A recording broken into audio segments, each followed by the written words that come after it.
Então, para a gente entender a violência no futebol, é preciso colocar o contexto do país nessa discussão. A gente vive num país em que mais de 100 pessoas são assassinadas por dia. Um país extremamente violento, que tem quase 1 milhão de pessoas encarceradas. Então, dentro desse contexto de violência, é utópico achar que o futebol estaria numa bolha que não sofreria com essas consequências.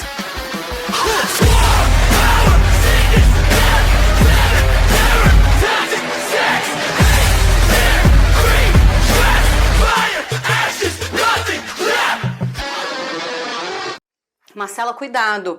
Os torcedores organizados acabaram de quebrar aqui um monte de vidro do ônibus. Eu falei, do ônibus? De que ônibus?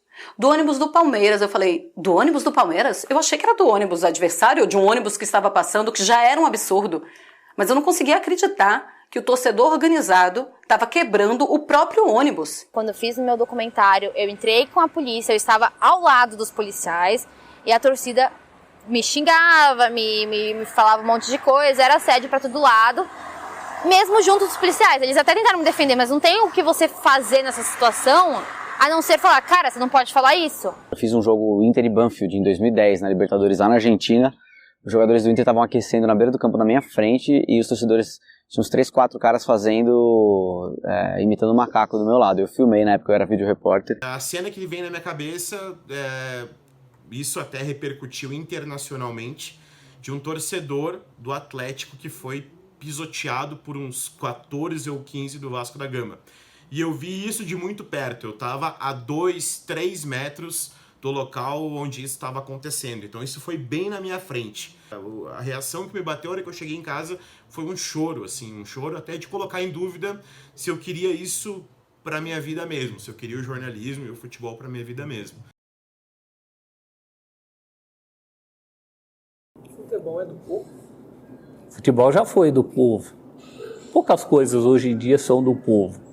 O futebol é muito insensível à sociedade que o cerca, e isso em todo o mundo. Mas aqui no Brasil, que é um país muito desigual, essa insensibilidade fica ainda mais latente. Hoje eu consigo ir aos estádios porque eu sou sócio-avante. Se você não é sócio-avante, você não consegue ir regularmente aos jogos porque o ingresso realmente é muito caro. A gente tem um país com 13 milhões de desempregados. Então, quantas pessoas podem se dar ao luxo de pagar mensalmente pelo próprio lazer? A mensalidade hoje ela está em cerca de uns R$150. Então, R$150 por mês, mais aí 20 de transporte, vamos por mais 20 de alimentação por jogo. Uns 3, 4 jogos no mês dá um dinheirinho bem legal. Nunca parei para pensar, mas é um gasto bem alto. O meu filho, mano, eu não consigo levar meu filho de 1 ano no estádio, no Allianz Parque, porque ele paga. Uma criança de 1 ano e 8 meses tem que pagar. Existe a elitização nos estádios? Alguém tem dúvida? Não é nem elitização, é uma higienização, né? Eles querem mudar o perfil de quem frequenta aquilo. Só que o futebol, cara, ele é a paixão nacional. É o povão que gosta, entendeu? E esse processo de encarecimento dos ingressos, né, no estádio de futebol afastou essa possibilidade e a oportunidade, talvez a única para muitas pessoas terem de ter alguma atividade, acompanhar alguma atividade esportiva.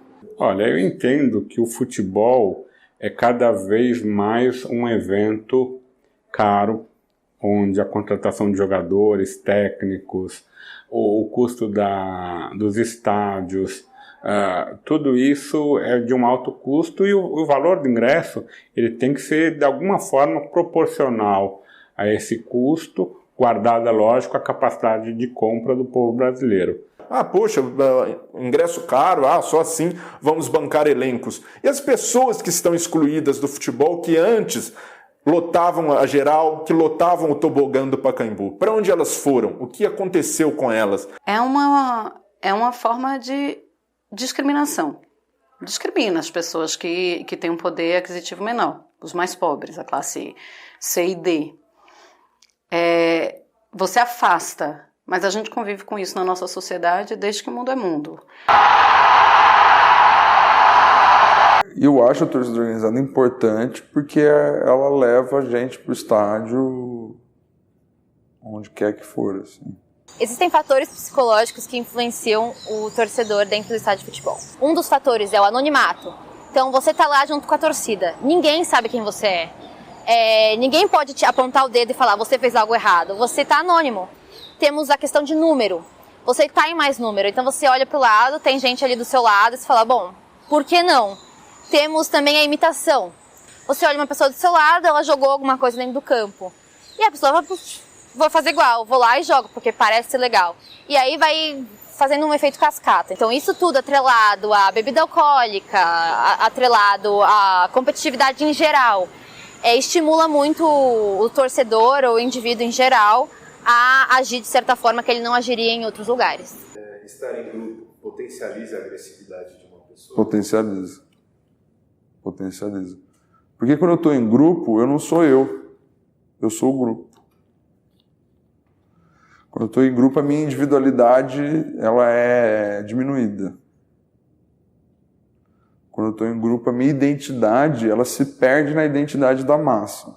Se a gente fizer um estudo, né, sobre o perfil de integrantes de organizadas, a gente vai ver que é um retrato social muito fiel. A maioria também vem de uma realidade social de pobreza, de violações constantes de direitos e, naturalmente, muitos enxergam uma torcida como uma forma de pertencimento. Finalmente, um indivíduo encontra algo que faz sentido na sua vida, que é pertencer mais do que a um time de futebol, de seguir esse clube, a uma torcida, a um grupo com o qual ele compartilha valores. Os torcedores normais também sabem fazer festa. Eles também sabem acompanhar o seu time, eles também sabem torcer pelo seu time.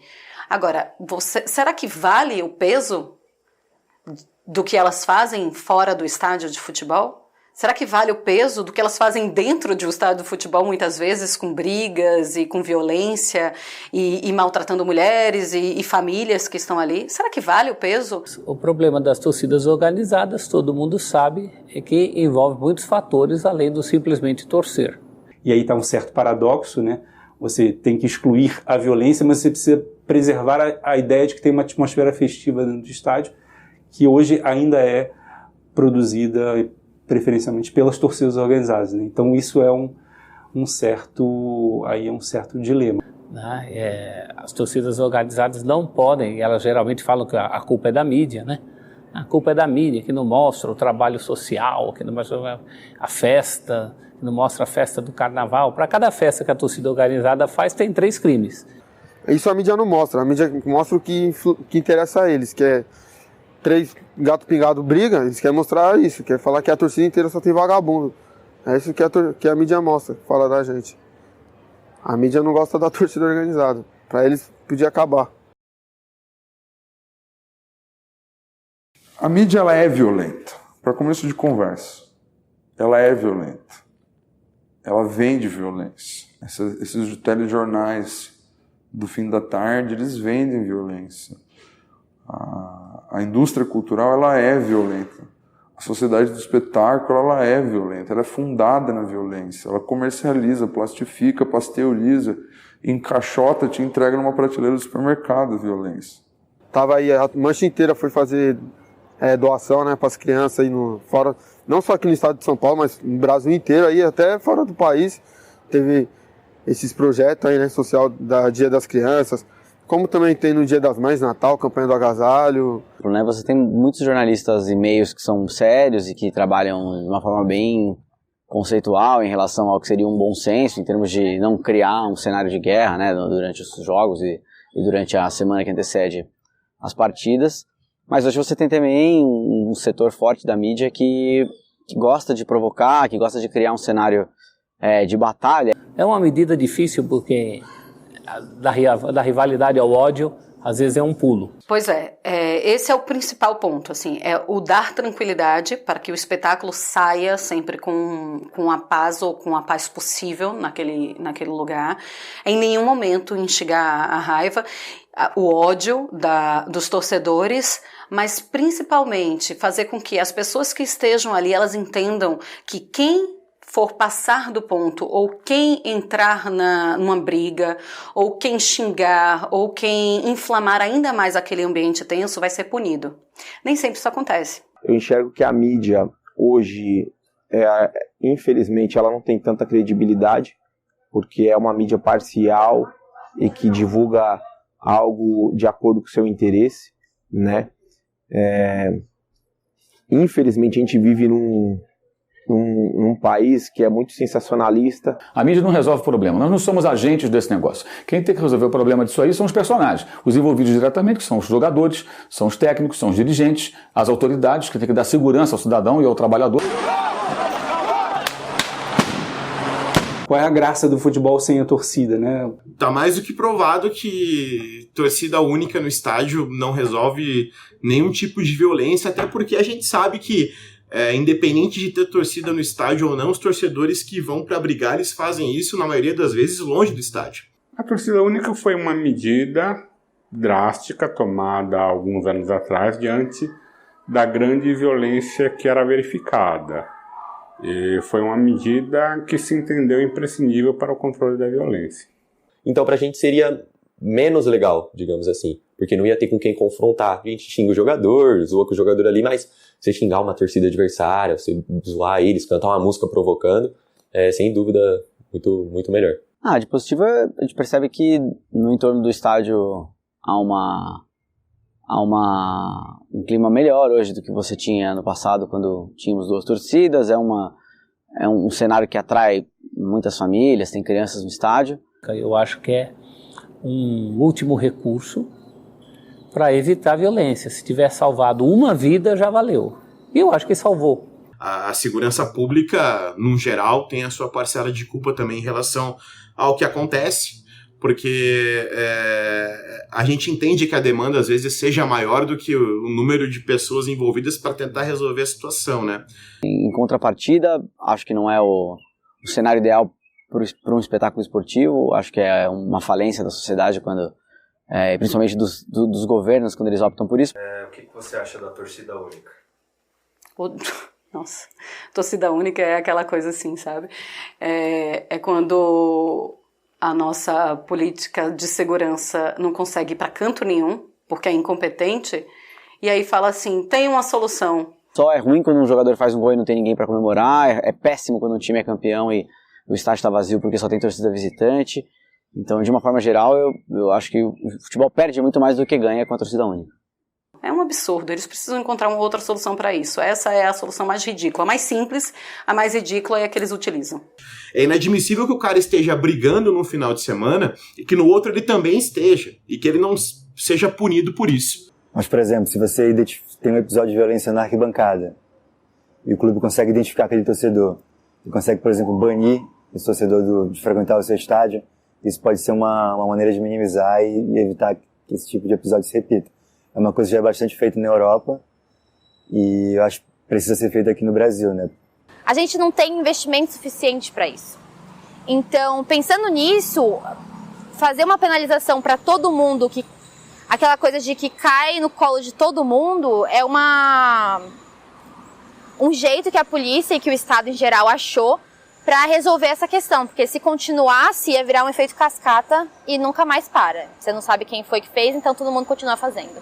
Então, acho que a polícia não está preparada e ela deveria muito mais investir nisso do que investir naquela coisa da ostentação, que às vezes dá a impressão que está muito mais a serviço da indústria armamentista do que, de fato, proteger o cidadão. E qualquer país que conseguiu superar, entendeu, o nível de violência que já teve parecido com o Brasil, mesmo no futebol, foi investimento em inteligência para poder superar e não da forma como a polícia vem fazendo e vem recomendando que o poder público faça aqui no Brasil, que é separar a torcida, entendeu, impedir, entendeu, que a torcida vá nos estádios, né? Então, ao invés de matar, né, o problema na raiz, né, através de pesquisa, de inteligência, acaba acabando com a festa do que resolver o problema da violência.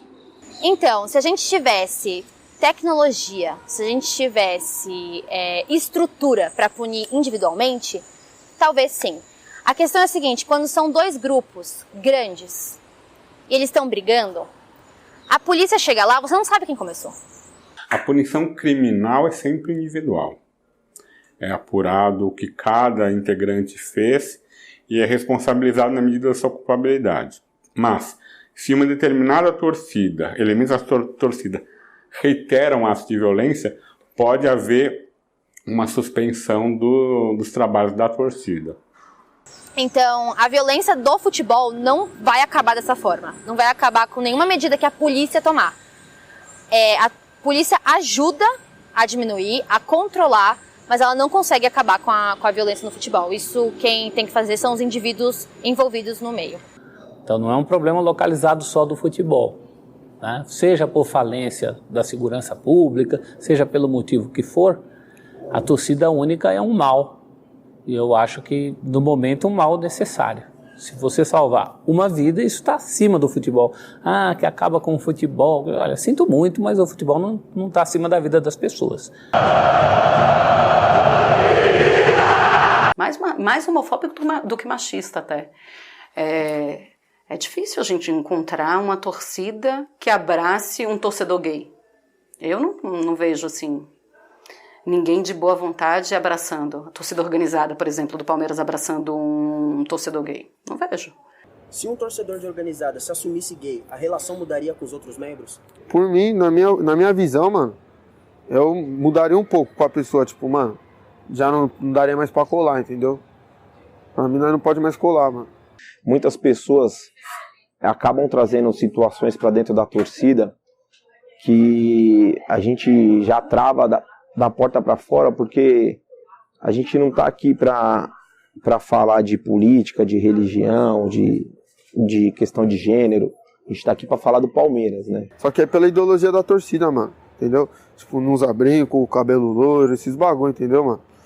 Toda torcida tem a sua ideologia, entendeu, mano? A homofobia, ela aparece sobretudo em gritos de torcida contra jogadores ou contra torcidas dos rivais. Principalmente nisso. Ou pelo fato de um LGBT não poder se manifestar, não poder manifestar a sua própria sexualidade dentro do estádio. Ou se pode, não pode ser naqueles ambientes mais populares do estádio, porque são ambientes mais masculinizados e tal, né? Bom, isso é um reflexo, né, da sociedade. No Brasil, o negro ele sempre foi legado a funções do corpo e não da cabeça, do cérebro.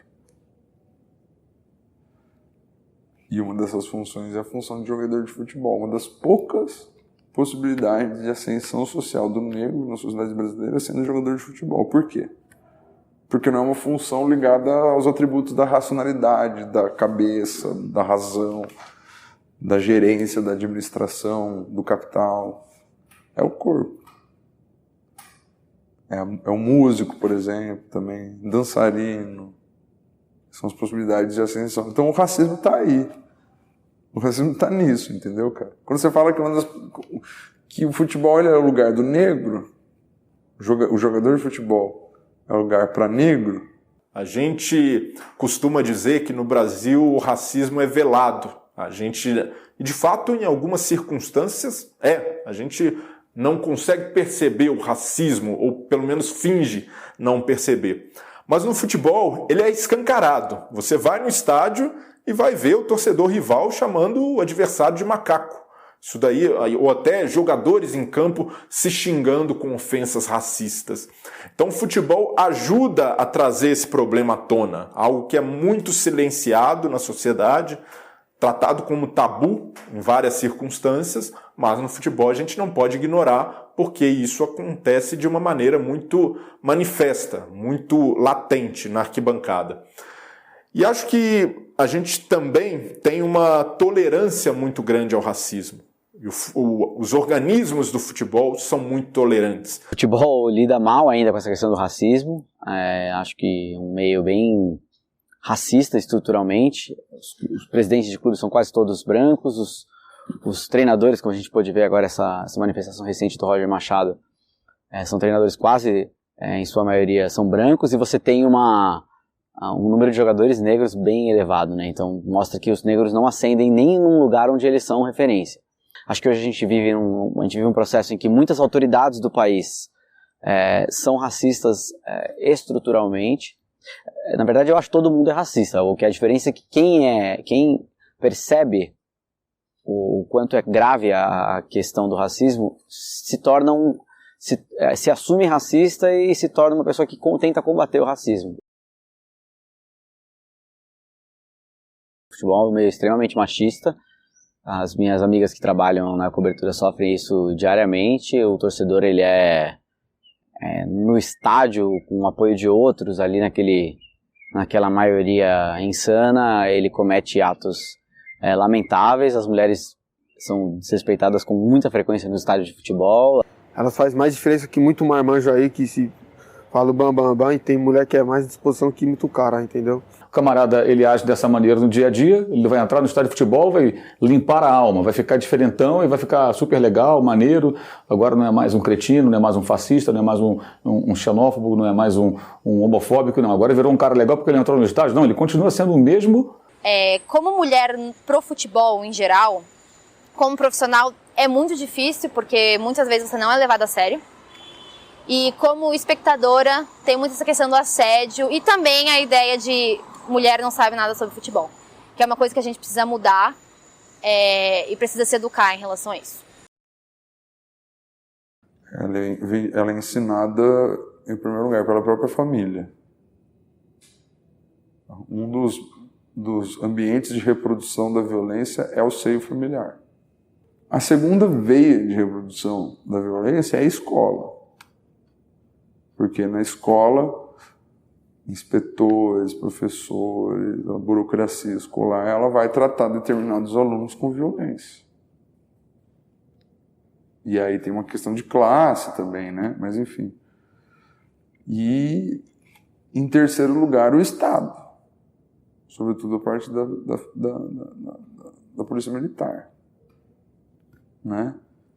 Então, a Polícia Militar ela tem um tratamento desproporcional da violência com relação a determinados grupos, regiões da cidade, a gente sabe disso, eles mesmos admitem isso.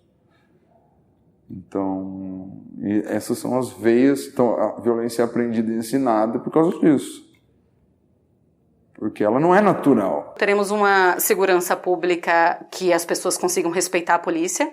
A gente pode muito bem separar e aí deixar uma torcida um pouco para cá e uma torcida para lá. E sempre foi desse jeito e dar-se um jeito em relação à separação desses torcedores.